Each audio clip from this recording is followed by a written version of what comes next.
बिस्मिल्लाहिर्रहमानिर्रहीम। आज का हमारा टॉपिक है सेक्शन 181 पीपीसी, जिसका लुबे-लुबाब ये है कि पब्लिक सर्वेंट, जज भी पब्लिक सर्वेंट है, आप जानते हैं।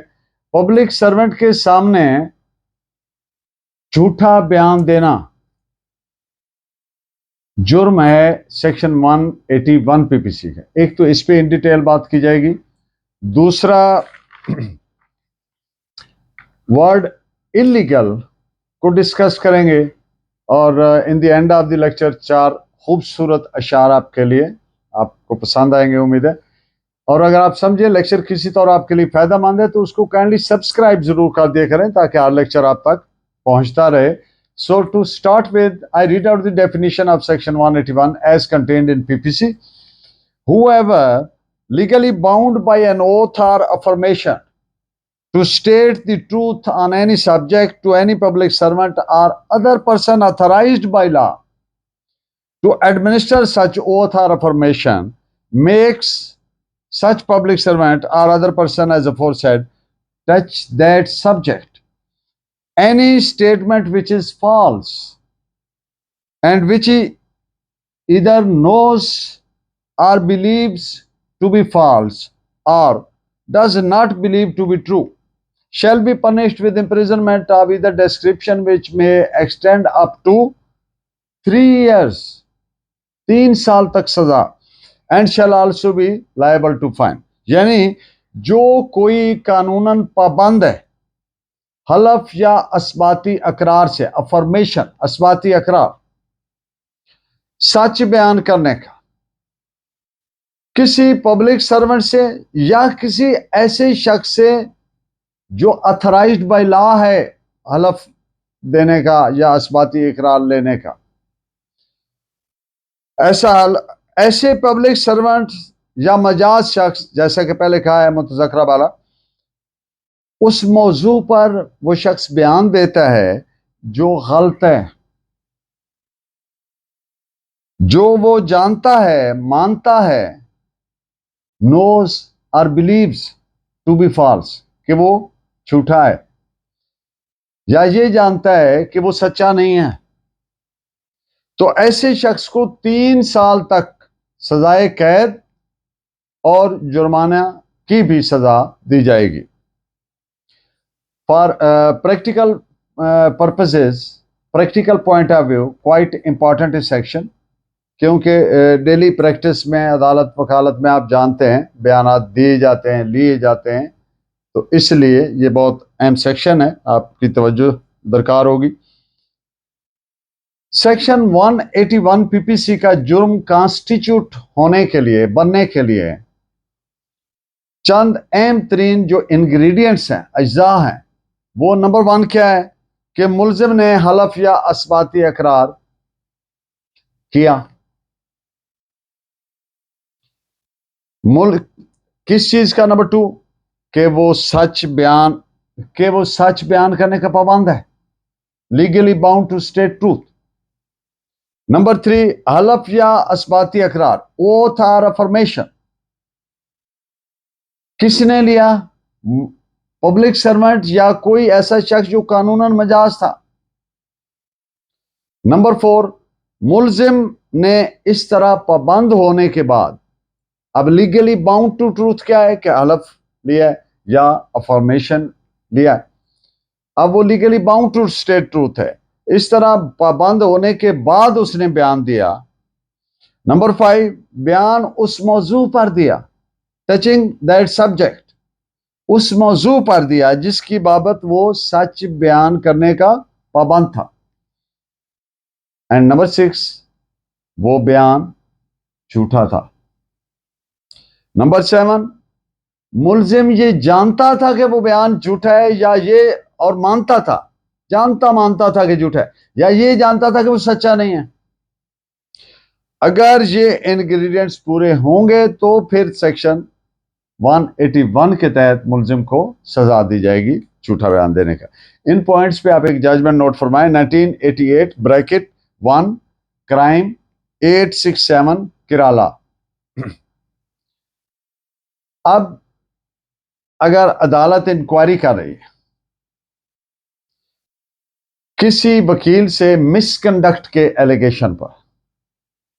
आप जानते हैं कि वो legal practitioners and bar councils act के तहत होती है।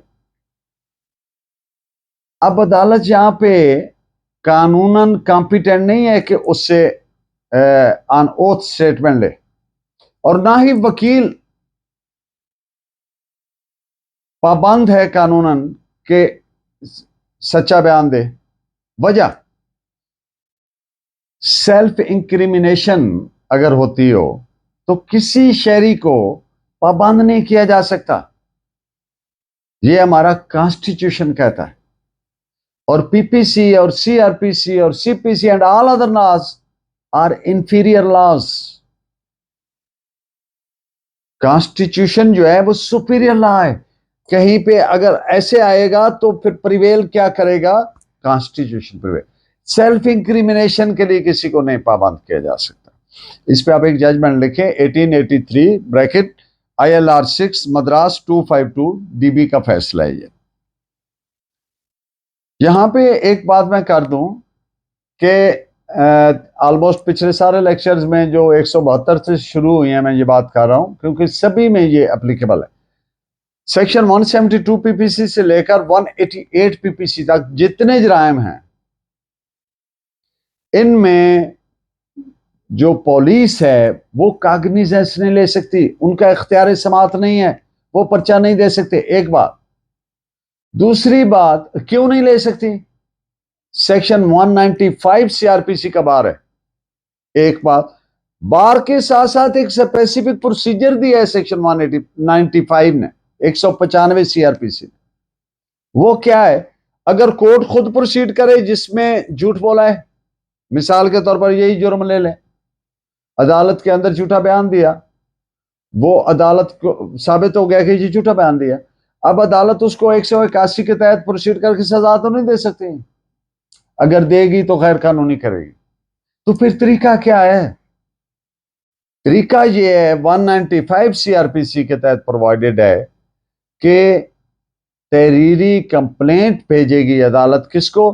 कंसर्न एरिया मैजिस्ट्रेट को, इलाका मैजिस्ट्रेट को। और इलाका मैजिस्ट्रेट के पास जब कोई पब्लिक सर्वेंट कंप्लेंट भेजता है तो आप जानते हैं सेक्शन 203 के तहत तो वो पर्ची एडमिटेड होती है, तो वो उनको नोटिस करेगी और उस पर प्रोसीड करके उसको सजा जजा देगी। अगर डायरेक्ट कोर्ट ने किया तो वो विदाउट लॉफुल अथॉरिटी होगा, विदाउट जुरिस्डिक्शन होगा, इलीगल होगा, लायबल टू बी क्वेश्ड होगा। क्यों? कि when something is provided by law to be done in a particular manner, then that thing must be done in that manner alone or not at all। ये basic एक fundamental principle of law है। तो इन points पे आप दो judgments note फरमाएं। 1984 Pakistan criminal law journal 772 and PLD 1971 supreme court page 124। अब एक शख्स ने अदालत में झूठा बयान अल्फी दिया, झूठा बयान अल्फी एफिडेविट दिया, तो इर्तिकाब जराइम सेक्शन 181 एंड 182 181 और 182 पीपीसी का के जराइम कॉन्स्टिट्यूट हो गए, इर्तिकाब हो गए। इस पे आप जजमेंट नोट फरमाएं, PLD 2001 कराची पेज 20। अब एक मुकदमा आया जिसके मुख्तसरन फैक्ट्स ऐसे थे कि वकील ने अदालत में बयान दिया, आइडेंटिफाई किया एक शख्स को, शनाख्त किया कि ये वो बंदा है। अब वो जानते थे कि ये वो नहीं है, तो ये बयान क्या हो गया? झूठा हो गया। तो क्या ये सेक्शन 181 का जुर्म हुआ? द आंसर इज यस, 181 का जुर्म हो गया, क्योंकि वो आइडेंटिफिकेशन के लिए जो उन्होंने बात की वो झूठी थी, and he did know that it is not true. तो ये ना सिर्फ 181 का जुर्म हुआ, अगर ये वकील ने किया है तो फिर ये प्रोफेशनली मिसकंडक्ट भी है, और जो एटिकेट्स हैं, एटिकेट्स और जो नॉर्म्स हैं हमारे provided by Pakistan Bar Council once living in Pakistan, तो फिर उनके रूल्स की भी इंफ्रिंजमेंट है, वायोलेशन। इस पे आप जजमेंट नोट फरमाएं, PLD 2001 कराची पेज 20। और रेंट कंट्रोलर के पास एक बंदे ने झूठा बयान अल्फी सबमिट कर दी, तो क्या ये जुर्म बनेगा? सवाल इसलिए पूछ रहा हूं कि rent controller is not a court. Court की डेफिनेशन में नहीं आती वो। ट्राइब्यूनल जोन, कंट्रोलर जोन, ये ट्राइब्यूनल है। रेंट कंट्रोलर भी एक ट्राइब्यूनल है, वो कोर्ट नहीं। तो क्या फिर ये बनेगा जुर्म? द आंसर इज यस, क्योंकि वर्ड क्या यूज हुआ है 181 में? Public servant. तो रेंट कंट्रोलर भी पब्लिक सर्वेंट की डेफिनेशन में फॉल करता है। अगर वहां पे किसी ने झूठा बयान अल्फी दिया है तो उसने इर्तिकाब जुर्म सेक्शन 181 किया है। इस पे आप जजमेंट नोट फरमाएं। 1972 Pakistan criminal law journal 306। Illegal बहुत कॉमन यूज होता है लफ्ज, इसलिए मैंने कहा ये इस पे थोड़ा बात कर लें। Word illegal is applicable to everything which is prohibited by law or which is an offense or which furnishes a ground for civil action। यानी गैर कानूनी से मुराद हर वो चीज है जो जुर्म है, everything which is an offence. दूसरी बात, या कानूनन मना है, or is prohibited by law, या ऐसी कोई चीज, कोई एक्ट, ओमिशन, कोई फेल या तर्क फेल जिसकी वजह से काज ऑफ एक्शन पैदा होती हो सिविल दावा दायर करने की, बिनाए दावा जिसको कहते, दावा दायर करने की वजह, रीजन, तो उसको कहते हैं इन तमाम को इलीगल। और जो वर्ड है लीगली बाउंड टू डू, इससे मुराद कि वो फेल जिसको तरक करने से, यानी वो ओमिशन जिसको कोई शख्स अगर तरक करे तो वो जुर्म बने, तो उसको कहते हैं लीगली बाउंड टू डू। इन तमाम बातों को, इलीगल और लीगली बाउंड टू डू को आप अगर रेफरेंस के तौर पर देखें तो सेक्शन 43 पीपीसी पढ़ेंगे तो उसमें इन डिटेल आपको सारी बातें मिल जाएंगी। और आज के चंद खूबसूरत अशार। वक्त करता है परवरिश बरसों, हादसा एकदम नहीं होता, और कत्लगाहों से चुनकर हमारे अलम और निकलेंगे उस शाख के काफले, और दिन को मस्मार हुए रात को तामीर हुए, ख्वाब ही ख्वाब फकत रूह की जागीर हुए।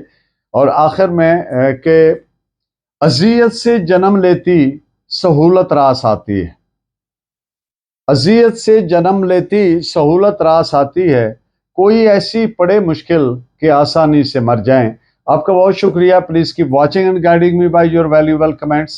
अल्लाह नेगेबान।